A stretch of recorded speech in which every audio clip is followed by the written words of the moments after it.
Opozitarja e BDI-s akuzon qeverinë se ka humbur grantin prej 60.77 milion euro nga fondet e pakthyeshme të Bashkimit Evropian, të destinuara për ndërtimin e segmentit të tretë të korridorit 8, pjesës hekurudhore drejt Bullgarisë.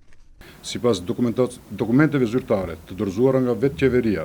në kuvent, këto fonde IPA nuk janë më të disponueshme sepse tenderi i shpallur në vitin 2024 është anuluar dhe kontrata për ndërtimin e seksionit të tretë të hekurudhës nuk është lidhur brenda afatit të përcaktuar.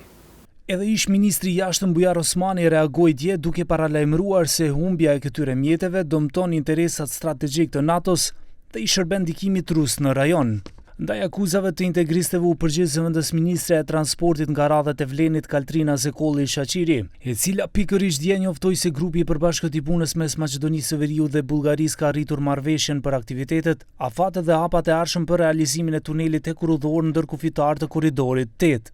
Vetëm pak orë pasi në Sofje u konfirmuan hapat konkret për realizimin e hekurudhës me Bullgarinë në kuadër të korridorit 8, Bujar Osmani zgjodhi edhe një herë të manipulojë opinionin. Faktet janë të qarta, projekti po ecën përpara, për fazën e tretë tashmë janë siguruar 149 milion euro grant, ndërsa po koordinohen hapat e fundit me palën bullgare dhe partnerët evropian për realizimin e tunelit ndërkufitar. Zekolli po ashtu shtoi se ata që kanë lënë pas një projekt të papërfunduar nuk kanë kredibilitet të kritikojnë, duke theksuar se hekurudha me Bullgarinë do të realizohet dhe se faktet do të triumfojnë mbi akuzat.